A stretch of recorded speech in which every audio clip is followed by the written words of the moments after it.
No, they don't. Nobody can tell. Nobody can see. Does anybody care? Like, truly care? With her head in her hands, she thinks about her misery for the millionth time this week. The same thought she has been thinking for the past couple of decades. You see, when she goes out into the world, there is a certain face she puts on. This face telling everyone, I'm doing okay. People see this face and leave her alone. They believe she is doing just fine. Why would they think any differently? They see her I'm doing okay face and treat her as if she doesn't have a care in the world. That everything is hunky-dory. No problems here. So she keeps quiet. She doesn't say a word to anyone about how she is really doing. Why bring up the shitty stuff? No one wants to hear about it. When she gets asked, how are you? The only sufficient answer is, I'm good. Anything beyond that is too much for people to handle. They don't really want to know. It's just a polite thing you say in society. She knows this to be true because she does it too. She gives the right answer and she also asks the question so as not to actually get any meaningful response that goes any deeper than the surface. People are selfish. For good reason. They are looking out for themselves as they should, but it would be really nice once in a while to have someone look out for her.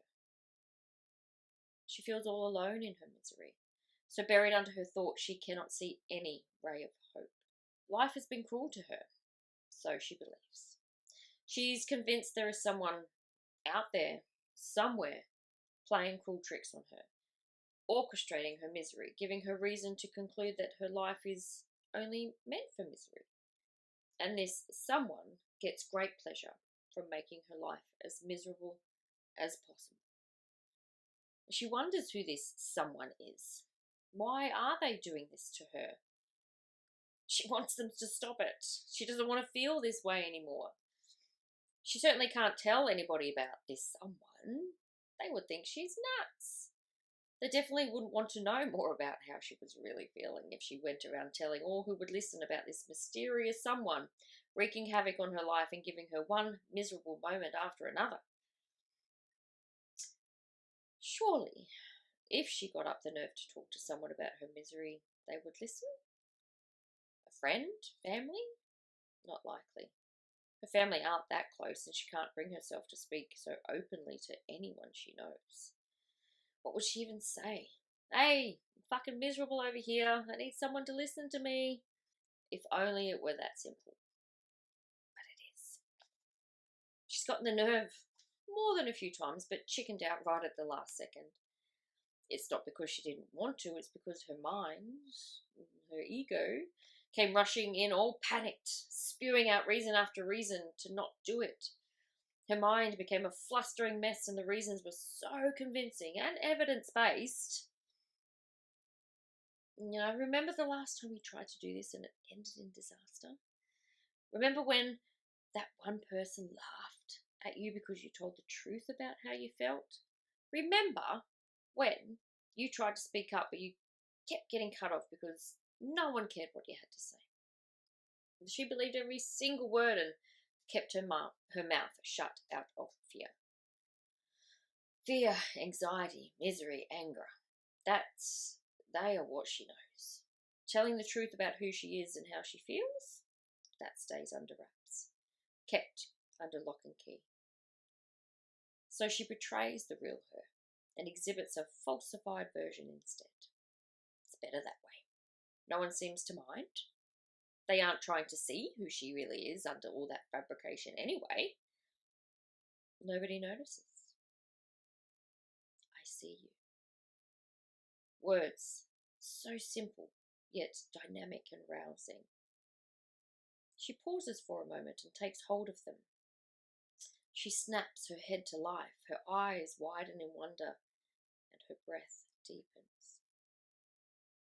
Is it possible I don't need anyone else to see me? Is it me who needs to see me? In that brief passing of time, she can feel the enormity of those words. They have expanded within her so significantly she senses everything those words mean. She has known them all along.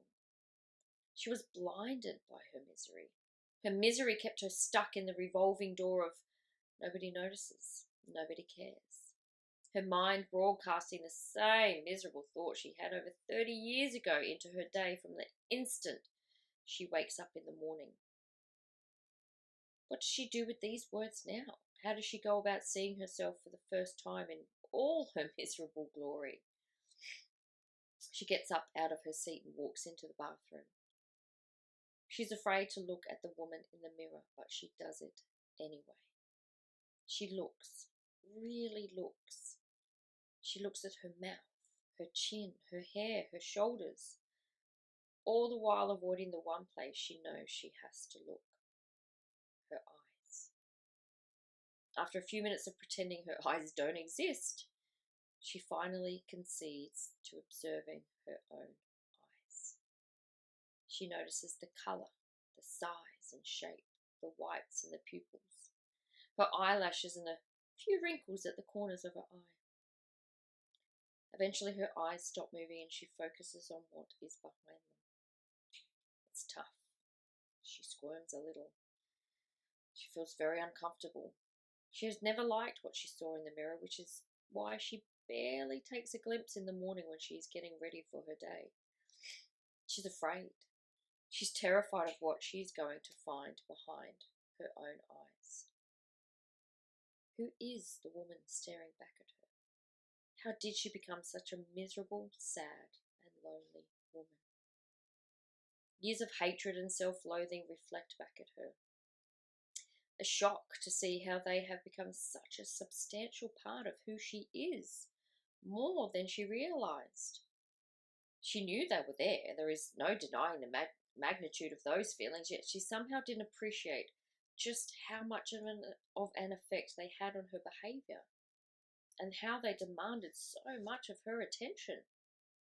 They are like two naughty kids fighting incessantly, throwing toys around the room and yelling at one another so loud it's impossible to hear what they are actually saying.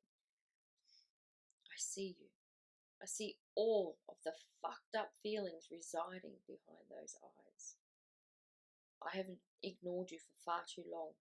I am not going to do it anymore. Not only does she see the hate and self-loathing, she also sees love and joy. They're hiding behind all the shitty feelings, but they are there, waiting to be seen, to be felt once again. The feeling of sadness washes over her. Not sadness for who she has become, but a sadness for a wasted life. A life spent dramatizing the behaviors of others towards her, sinking into depression over a single spoken word in irritation or anger. A feeling of sadness washes over her.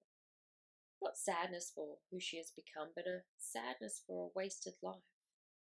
A life spent dramatizing the behaviors of others towards her, sinking into depression over a single word spoken in irritation or anger, consuming her because she believed so desperately she would never be enough. Behind her eyes is a woman in pain. Behind her eyes is a woman ready to let go of that pain, to love it and take care of it in a way no one else could. Her pain grew and grew over the years due to a lack of love. Love for herself, love from her parents, love from those she thought cared about her. Love was denied. Love was rare. Love was not allowed. Staring deeper into herself, she can see what has been there all along, her own love.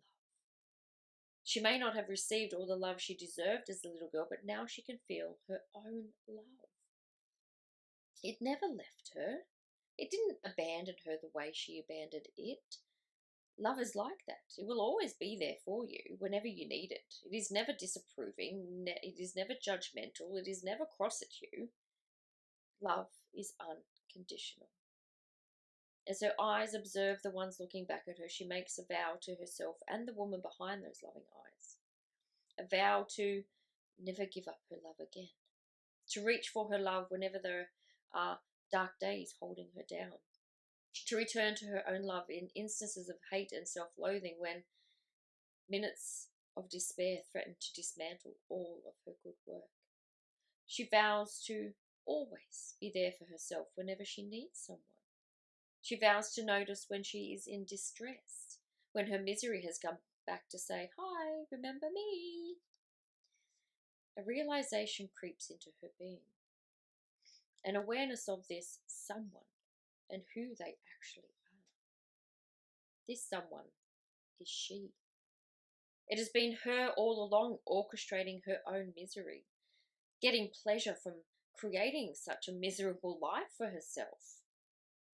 But why would I do that, she wonders. It was my protector, keeping me safe, not letting me live beyond what I knew, telling me over and over again the misery was all I was worth, so I wouldn't go in search of what brings me happiness and joy and love. She thinks back to all those times she wanted to break free of her misery and how this other voice in her head repeatedly let her know all of the thousands of reasons why she couldn't do it. She believed it, this voice, believed every single word it said, doubted her own intuition, her own feelings. Not surprising she stayed stuck in all of this misery. This voice held her there. Now she knows she can stop listening to that voice and begin trusting in her own voice again, and the voice of her intuition, her guide, her loving voice. And when she goes out into the world, she will have on her genuine "I am okay" face. And if she's not okay, she will be honest with herself and with anyone who asks.